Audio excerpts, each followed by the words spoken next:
guys, you're welcome back to your travel story, and I'm your host Oluwaferomi Oni. And today in the studio, I have an amazing guest that will help us with our topic for today. And our topic for today is stop traveling without research. Permit me to introduce the General Manager of Gladwell Integrated Global Services. A round of applause, please. You're welcome. Thank you very much, Feromi.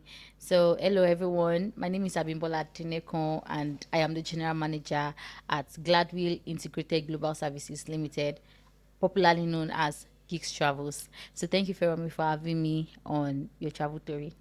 Thank you very much. So, before we go into our conversation for today, can you say like a hilarious story or just any story I've heard of someone that traveled without researching and then the person got there and is like, what? Okay. Well, thank you for that. Because actually, the person is not directly my friend, but a mutual friend. So it was my friend that was gisting me About about the it. person. So the person got admission and traveled to the UK, but she went during it was not during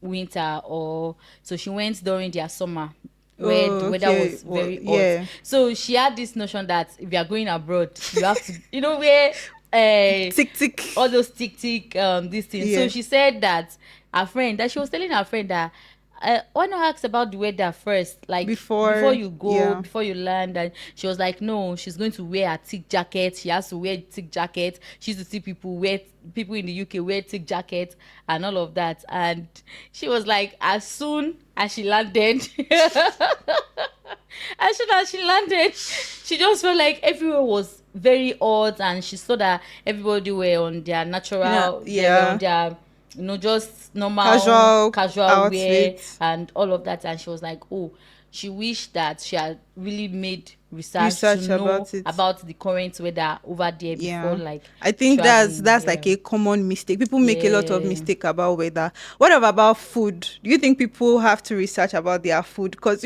some people have sensitive stomach. It's not the one that you get there. So do you think they also have to research about food or just the weather? Yes, yes. I think you should research about food, Food. especially if you are the type that you have a very sensitive, stomach, and Yeah. you can't just eat anything Anything. anyhow. Like, for example, myself, there are times that I can't eat some certain kind of food, Yeah. and I can't even eat it outside because of the way it's been cooked and all of that. And you know that our own African food is It's different very, very from. different. So, okay, let me can I give an example on Of that? course, of So I course. had a friend who went to Morocco recently. So she said when they were there that the only experience she didn't like about her trip to Morocco The was food. the food part, because number Ooh. one, their food doesn't have pepper, and she and She she likes she pepper. likes pepper, like, so. And she said most of their food that she could not really eat it. And she was like, if to say she had like made her findings about that, she would have probably find if there's an African store there Around, around, yeah. or should have gotten maybe a serviced apartment and do her cooking by herself. Do you understand? So I feel researching for food too, because it's not everything. You'll be surprised that some people are used to eating they are used to eating like different types of vegetables without putting pepper. And Yeah. especially if you go to maybe Americans, they love ketchup. They love Yeah, sauce. that's They true. put ketchup on almost anything, even spaghetti. I'm sorry, I don't mean to be, but it's just the truth. Do you understand? Yeah, yeah. And there are some people that does not like ketchup. Me, for one, I don't like ketchup. I don't think I like ketchup too. Yeah. So food too is part of research that I feel people should make if you are going to another country, if you are traveling.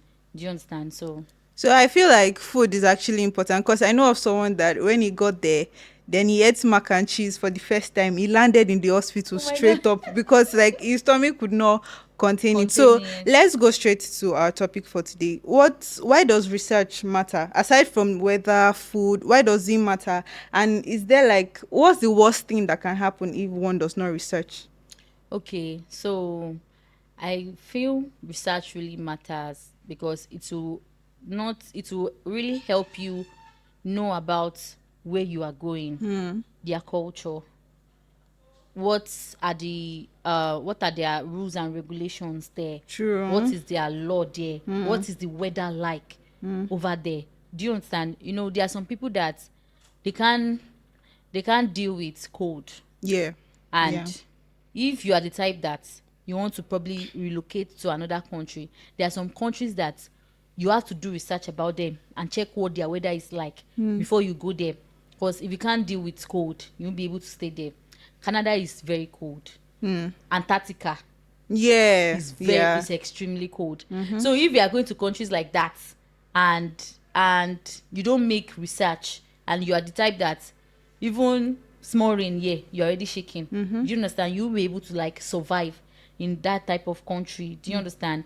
And culture, let's say for example now there are some countries that um Like you can't countries, dress. You especially can't I was about to say countries that don't speak English. Some people don't know that there are some countries that don't speak English. You have to learn their native yeah, language. exactly. Yeah. There are some countries that they don't have English is not their official Yeah. language Yeah. over there, so there's language barrier. Do you understand? So there are a lot of countries like that.